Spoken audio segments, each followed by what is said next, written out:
And what investigators discovered about the man behind the trigger stunned even detectives. As the first frames of the documentary roll, a quiet tension grips the screen. The rise, the fame, the glamour. Then, the music fades, the lights dim, and we begin to peel back the layers of a life many thought they knew. He is Sean Diddy Combs.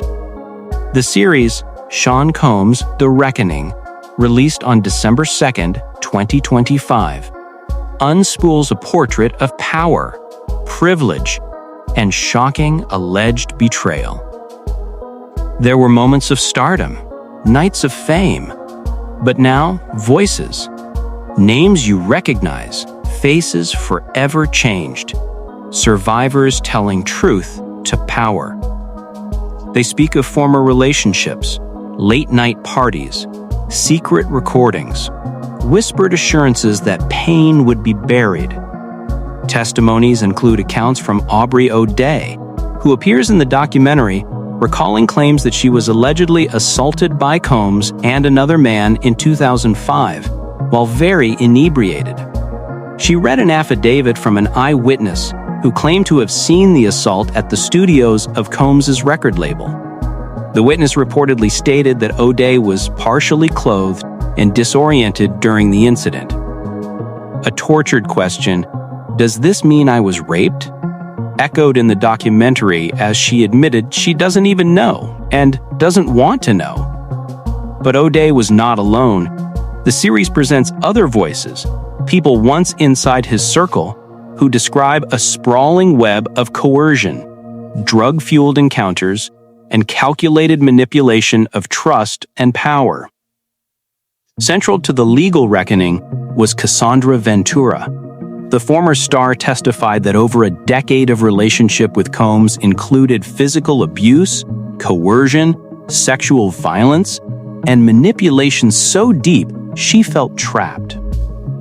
During the 2016 hotel surveillance footage shown at trial, viewers bear witness to a brutal scene: Combs punching, kicking, and dragging Ventura down a hotel corridor. A moment that shifted the narrative, brought tears to viewers, but horror to those remembering the pain. Another accuser, known only as Jane in court documents, testified that she repeatedly tried to walk away from what Combs called freak-offs. She described being pressured, threatened with financial ruin, and trapped, rent paid by him, stability tied to her compliance. She said she felt obligated, not free. She said she feared reprisal. She said she lost herself long before she left the room. Over decades, according to the docuseries, hundreds of nights played out behind closed doors. Rooms stocked by staff with condoms, baby oil, cameras, drugs. A swinger's lifestyle, some said. Others said it was something far darker. In 2024, the facade finally cracked. On September 16, 2024, Combs was arrested and charged in New York with multiple counts, including sex trafficking and racketeering in what prosecutors described as a criminal enterprise that used his power, wealth, and influence to coerce women into exploitative, drug-fueled sexual encounters. But when the jury delivered its verdict in mid-2025, they found him not guilty of sex trafficking and racketeering, yet guilty of 2 counts of transportation to engage in prostitution. He was sentenced to 50 months in prison. 9 months already served at that point counted toward the term. For those whose voices echo in the documentary, this verdict feels like both justice and heartbreak, a vindication on paper, but permanence of trauma off-screen. As we sit with their stories, with the tears of survivors, the weight of their memory, we face a reckoning too. About fame, about power, and about what we believed. Because in the end, the real cost is not buried in boardroom ledgers or album sales. It lives in the quiet sorrow of lives changed forever, and in the courage it takes to speak truth when silence used to pay. And then the camera slips back in to a courthouse packed with solemn faces and heavy air. The world is watching. In May 2025, in the U.S. District Court for the Southern District of New York, the criminal trial of Sean Diddy Combs begins. For years, prosecutors alleged Combs had run what they described as a criminal enterprise, using his wealth, fame, and influence, buttressed by loyal associates, to exploit and traffic individuals. On the stand, one of his central accusers, Cassandra Ventura, former longtime partner to Combs, recounts her ordeal. She describes a relationship riddled with violent arguments, frequent physical abuse, being dragged, kicked, and coercion to sex with escorts, orchestrated by Combs under what prosecutors called freak-offs. Ventura testifies, visibly pregnant and trembling, as she struggles to hold her composure. At moments, she uses a tissue to dab tears, placing one hand protectively on her stomach. She reveals that what began as a relationship gradually turned into a brutal dynamic of control. Not occasional violence, but a repeated pattern. She says these encounters weren't consensual exchanges of love or intimacy, but arrangements mapped out for Combs' pleasure and power. Witnesses spoke of employees forced to work long hours, under threat of punishment if they didn't comply. Threats both explicit and unspoken. Some were coerced into facilitating this secret world, not as volunteers but under pressure. Prosecutors painted a portrait of an empire built not only on music and fame, but on manipulation, drug-fueled gatherings, coercion, and exploitation of vulnerable people. On July 2nd, 2025, the jury delivers a mixed verdict. Combs is acquitted of the gravest charges, the racketeering conspiracy and the sex trafficking counts, but found guilty on 2 counts of transportation to engage in prostitution. The courtroom falls silent. Some survivors weep softly. Reporters scribble. Outside, the world braces to absorb the outcome. Combs, then 55 years old, remains in custody. The court reveals that the 13 months he has already spent behind bars since his September 2024 arrest will count toward his sentence. But for many of those who came forward, the women, the former employees, the escorted victims, the verdict is bitter. A justice long sought, but one that still feels incomplete. Because the scars left behind are not measured in jail time or verdicts. As the documentary continues, it lets their voices ring out. The tremor in Ventura's cry, the hesitant pauses of others who testified, the weight of names spoken softly in court. And so the story keeps unraveling. Not just a tale of one man's fame crumbling, but of lives unsettled, trust betrayed, innocence lost, and bravery found in the testimonies of those who dared to speak. The silence in the courtroom didn't last long. As cameras panned out, the name Sean Diddy Combs no longer echoed with applause, but with hushed sobs, questions, and disbelief. Then came the first domino. A former staffer, a man once loyal, stepped forward under oath. He described how over the years at the heart of the empire, orders were given, not to make music, but to book hotels, buy drugs, stock rooms. He testified that on certain nights, girls arrived under false pretenses, modeling work, music videos. They were told they'd sign a contract, get paid.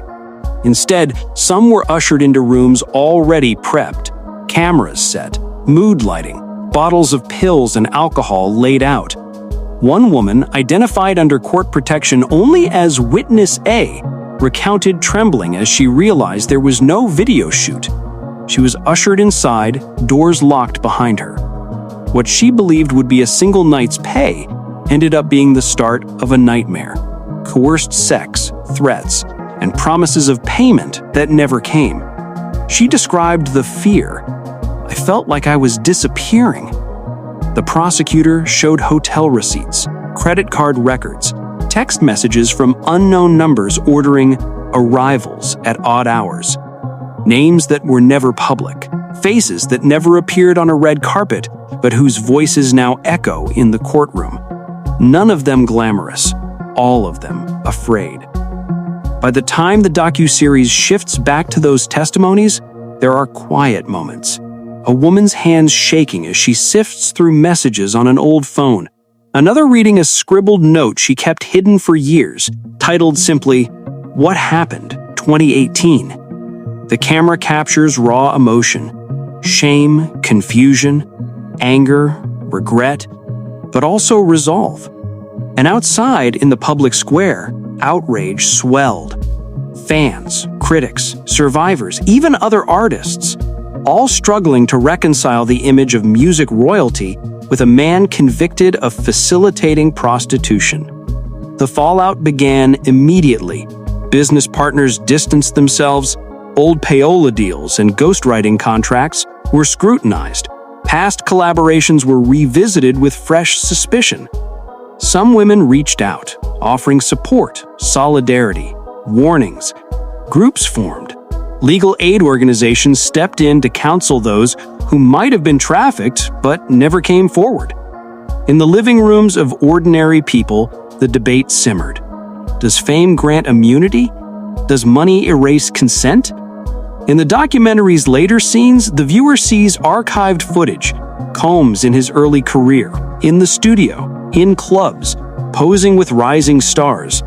Then, juxtaposed against grainy surveillance clips, empty corridors of hotels, hallway cameras capturing figures in shadows, trembling footsteps, the soft click of a door closing.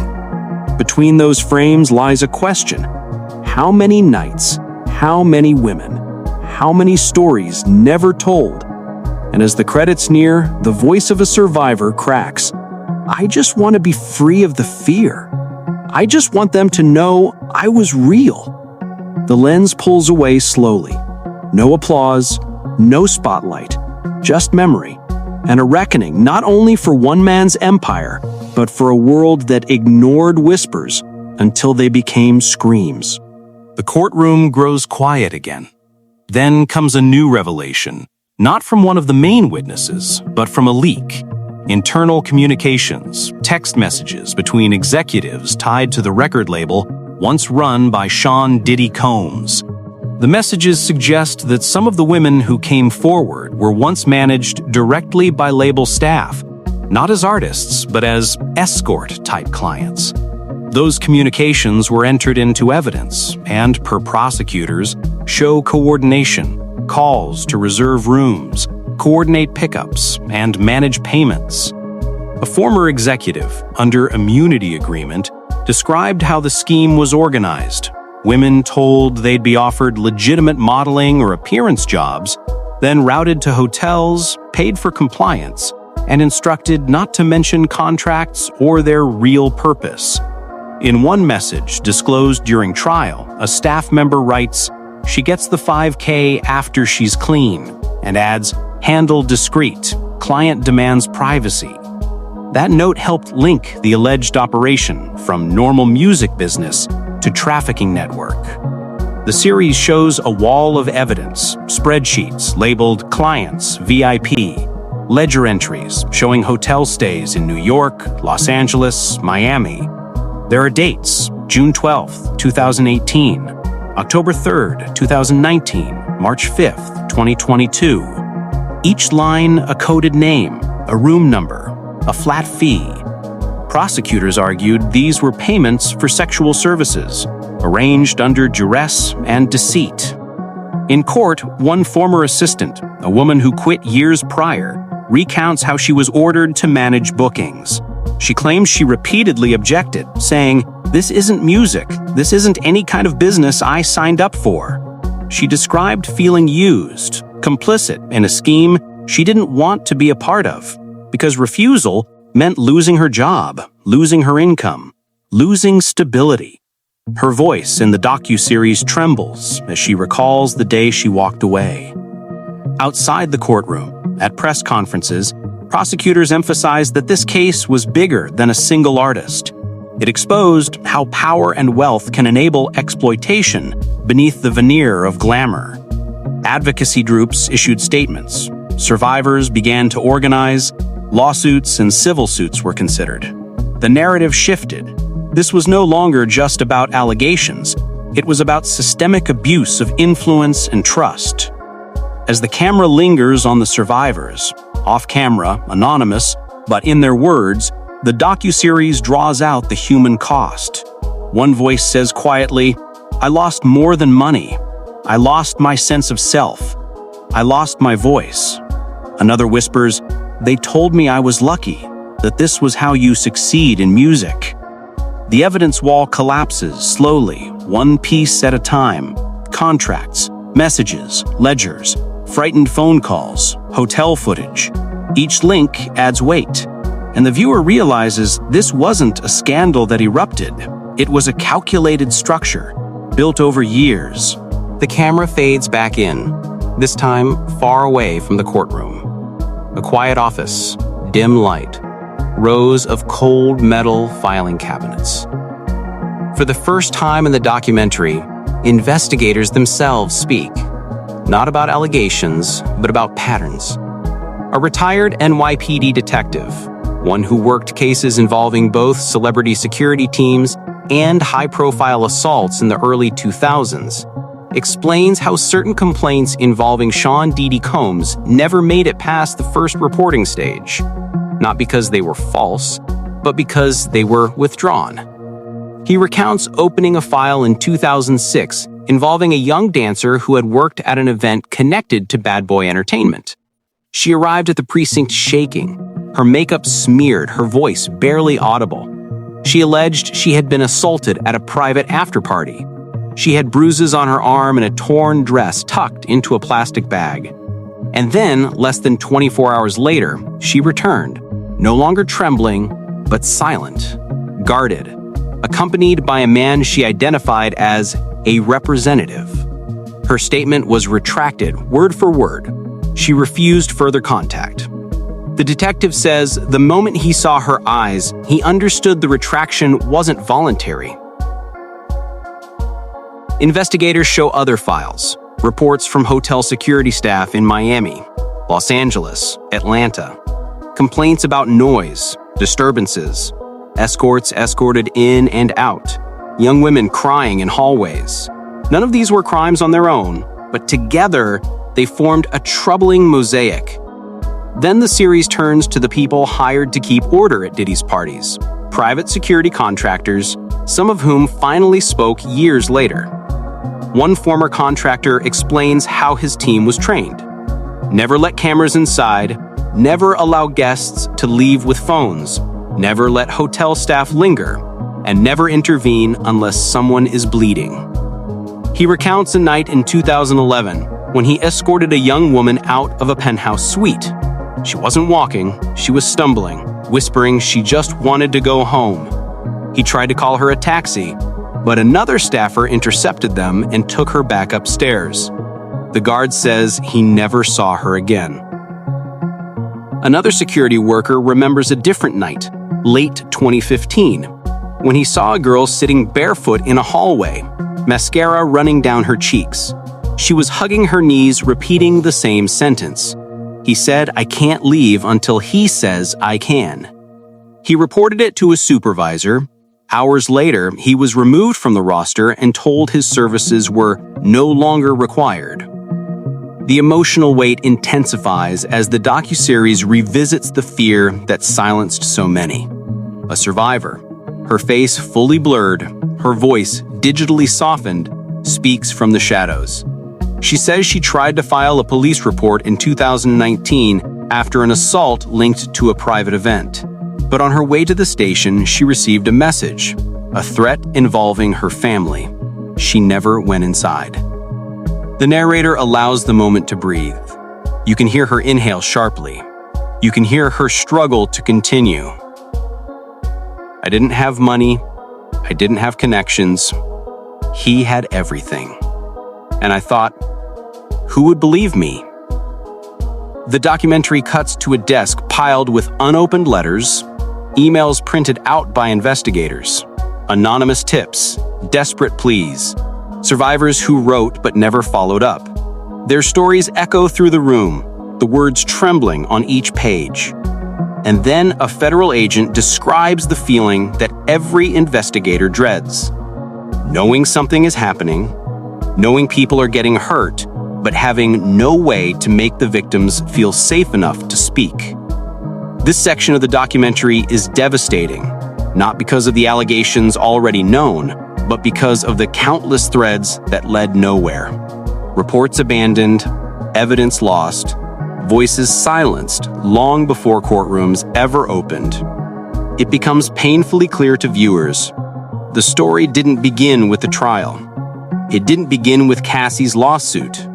It didn't even begin with the first public accusation. It began in small, dim rooms where vulnerable people whispered truths no one heard, truths now rising years later, demanding to be seen. Then as the spotlight shifts from courtrooms and dark corridors to the world outside, the public, the press, and the survivors, the documentary crescendos with a new kind of reckoning.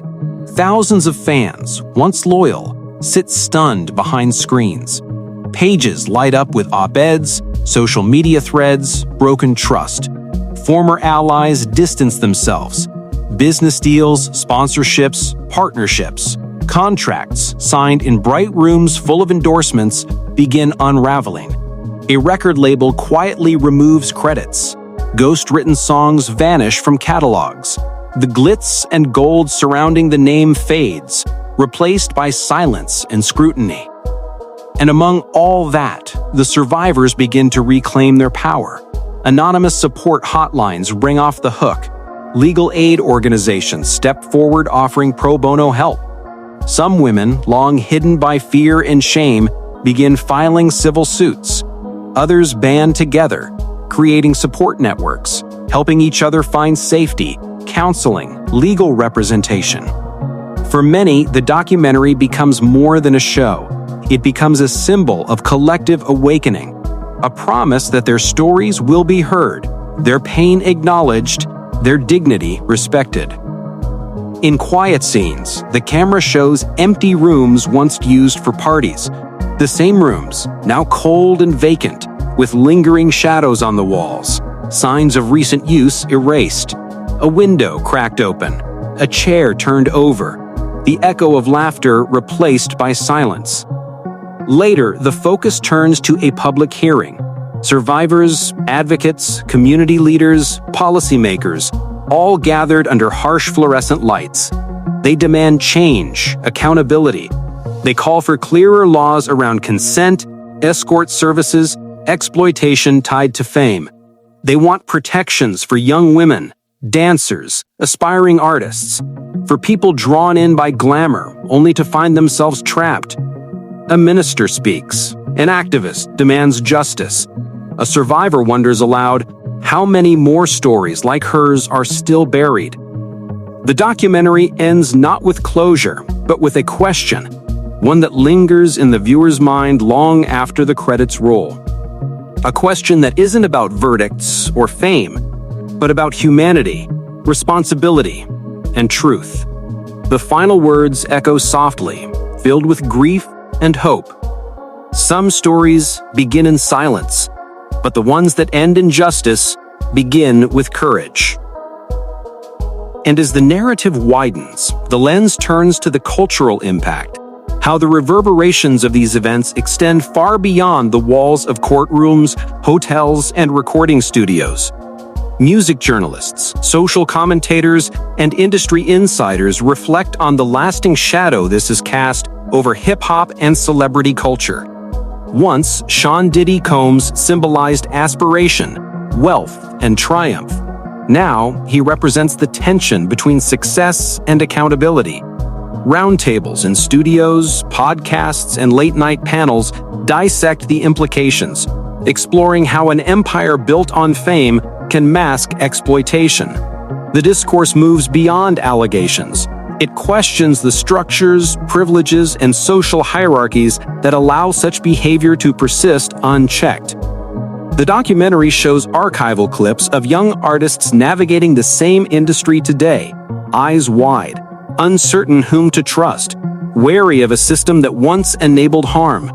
Mentorship programs and advocacy groups are spotlighted, working to create safe spaces, to teach consent, to protect young talent from repeating the mistakes of the past. Survivors' voices reverberate, guiding new generations towards caution, awareness, and empowerment. Even the media coverage itself becomes a character in the narrative. Headlines from reputable sources flash on the screen: The Guardian, People, Times of India, Business Insider. Each article chronicling allegations, court proceedings, and cultural debates, an interwoven tapestry that shapes public perception and preserves the record for posterity. The documentary doesn't just recount events, it contextualizes them, revealing the mechanisms of fame, secrecy, and systemic complicity that facilitated the abuses.